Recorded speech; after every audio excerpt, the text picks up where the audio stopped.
Hello friends, എല്ലാവർക്കും ചെമ്പരപ്പൂവിൻ്റെ പുതിയൊരു വീഡിയോയിലേക്ക് സ്വാഗതം. നമ്മുടെ ചെമ്പരപ്പൂവിൽ വരാനിരിക്കുന്ന ഭാഗത്തിൻ്റെ വീഡിയോയാണ് ഞാൻ ചെയ്യുന്നത്. അങ്ങനെ നമ്മുടെ ശ്രുതിയുടെ കള്ളത്തരങ്ങളെല്ലാം മറിഞ്ഞുകൊണ്ട് തന്നെ ചന്ദ്ര വീട്ടിൽ നിന്ന് ഇറക്കി വിടുന്നുണ്ടല്ലേ. ആ ഒരു കാഴ്ച കാണുന്ന നേരത്തെ രവി അടക്കം എല്ലാവർക്കും ഭയങ്കര സങ്കടമാവുന്നുണ്ടല്ലേ. ശ്രുതിയാണെങ്കിൽ ആകെ തകർന്ന അവസ്ഥയിൽ നിൽക്കുകയാണ്. താൻ ജീവന് തുല്യ സ്നേഹിച്ചിരുന്ന ഭാര്യയാണ് തന്നോട് ഇങ്ങനെ ഒരു കള്ളത്തരം കാണിച്ചിരിക്കുന്നത്. ഒന്ന് അവർക്ക് എന്നോട് സത്യാവസ്ഥകളെങ്കിലും പറയാൻ ശ്രുതി തന്നെ ജീവനിൽ അധികം സ്നേഹിക്കുന്നുണ്ടെന്ന് അറിയാമെങ്കിലും ഇങ്ങനൊരു കള്ളത്തരം അവർക്ക് മറച്ചു വെക്കേണ്ട കാര്യം എന്തായിരുന്നു എന്ന് വരെ ശ്രുതി ചിന്തിക്കുന്നുണ്ട്. അതെല്ലാം തന്നെ ഇന്നത്തെ എപ്പിസോഡിലായിട്ട് കാണിക്കുകയും ചെയ്യുന്നുണ്ട്. ഇതിനിടയിൽ തന്നെ ശ്രുതി തിരികെ ചന്ദ്രോദയത്തിൽ കയറാനായിട്ടുള്ള ശ്രമങ്ങളൊക്കെ നടത്തുന്നുണ്ട്. എന്നാൽ അതെല്ലാം തന്നെ പാഴായി പോവുകയാണ്.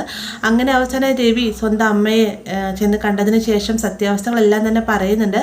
അങ്ങനെ രവിയുടെ കൂടെ അച്ഛമ്മ തിരികെ ചന്ദ്രോദയത്തിൽ എത്തുകയും ചന്ദ്രയെയും അതുപോലെ ശ്രുതിയെയും മുൻനിർത്തി തന്നെ ഈ പ്രശ്നങ്ങളെല്ലാം മൊത്തത്തീർപ്പാക്കാനായിട്ട് ശ്രമിക്കുകയൊക്കെ ചെയ്യുന്നുണ്ട്. എന്നാൽ ശ്രുതിയെ കാണുമ്പോൾ തന്നെ ചന്ദ്രയ്ക്ക് ദേഷ്യം അടക്കാതെ ആ ഒരു സമയത്ത് ശ്രുതിയെ തല്ലുന്നൊക്കെയാണ് കേട്ടോ.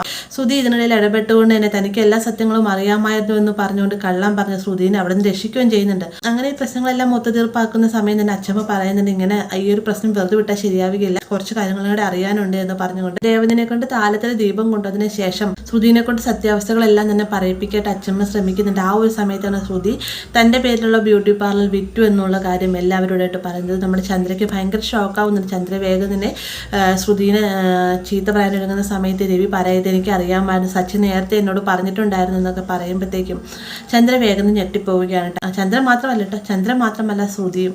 എന്നിരുന്നാലും ആ ഒരു സമയത്ത് ശ്രുതി എൻ്റെ കല്യാണം കഴിഞ്ഞതും ആദിയുടെ കാര്യവും ഒഴികെ ബാക്കി എല്ലാ സത്യങ്ങളും അവിടെ തുറന്നു പറയുന്നുണ്ട്. അപ്പോൾ ഇങ്ങനെ ഒരു ഭാഗം നമുക്ക് വരാനിരിക്കുന്നതാണ്. വീഡിയോ ഇഷ്ടമായി കഴിഞ്ഞാൽ ലൈക്ക് ചെയ്യാനും കൂടെ ചാനൽ സബ്സ്ക്രൈബ് ചെയ്യാനും മറക്കരുത്.